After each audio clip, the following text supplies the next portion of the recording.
Seorang pegawai Suruhanjaya Pencegahan Rasuah Malaysia SPRM dan ahli perniagaan dikenali sebagai Datuk Roy didakwa di Mahkamah Session di sini hari ini atas dua pertuduhan meminta dan menerima rasuah berjumlah RM640.000 sebagai dorongan supaya anak bekas Perdana Menteri Tan Sri Muhyiddin Yassin tidak direman SPRM. Muhammad Rashidi Muhammad Zaid 43 dan Datuk Roy atau nama sebenarnya Muhammad Husin Muhammad Nasir 54 mengaku tidak bersalah selepas pertuduhan ke atas mereka dibacakan di hadapan Hakim Azura Alwi.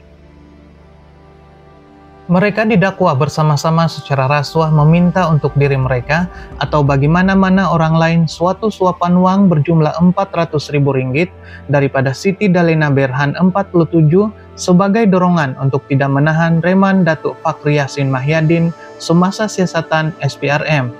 Kesalahan itu didakwa dilakukan di sebuah restoran di Bangsar di sini antara 9 dan 11 malam 5 Mac lalu. Lelaki itu akan didakwa di Mahkamah Session Berasingan atas satu lagi pertuduhan. Pada 20 Mac yang lalu, Datuk Roy yang direman bagi membantu siasatan berhubung program Janah Wibawa dilepaskan dengan jaminan SPRM. Magistrat Mahkamah Putrajaya Irza Zulaikah Rohanuddin membenarkan lelaki itu dilepaskan dengan seorang penjamin dan perlu melapor diri di pejabat SPRM setiap bulan. Datuk Roy ditahan ketika memberi keterangan bagi membantu siasatan Seksyen 17-E Akta SPRM 2009 di pejabat SPRM di sini pada jam 3 petang 13 Mac yang lalu. Sementara itu, di Kota Kinabalu, seorang penjawat awam negeri Sabah dan seorang pesarah kerajaan dihadapkan ke Mahkamah Session di sini hari ini atas 34 pertuduhan bersubahat serta menerima rasuah berjumlah RM780.000 antara Julai 2014 dan November 2015. Zulfikar Komini Asli, 44 tahun, dan Mat Saleh alias Awang Sapong, 67 tahun, mengaku tidak bersalah selepas pertuduhan terhadap mereka dibacakan di hadapan Hakim Jason juga.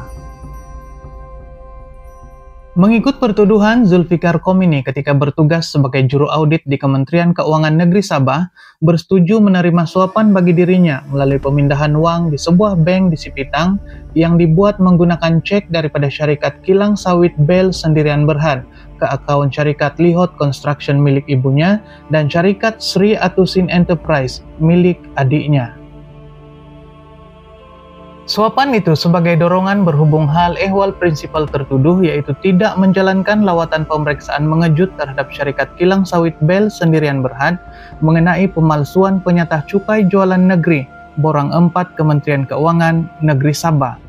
Dia didakwa melakukan perbuatan itu mengikut Seksyen 17-E Akta Suruhanjaya Pencegahan Rasuah Malaysia SPRM 2009 dan boleh dihukum di bawah Seksyen 24 Akta yang sama.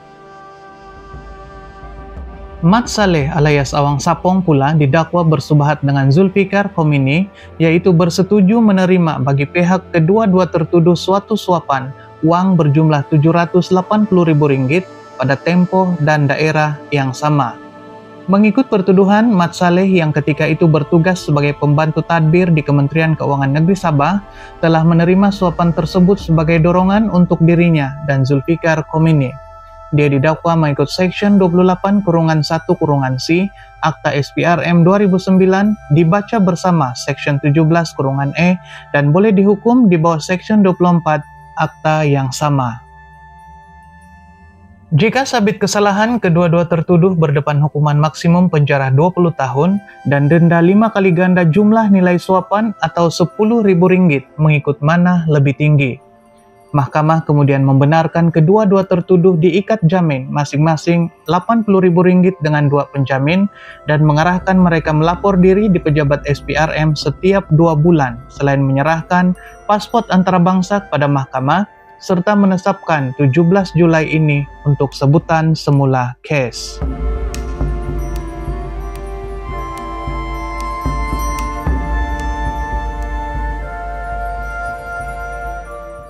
Zulfikar Komini diwakili Peguam Hamid Ismail, manakala Mat Saleh alias Awang Sapong diwakili Peguam Azhir Farhan Arisin dan Muhammad Syarul Nizam Muhammad Saleh.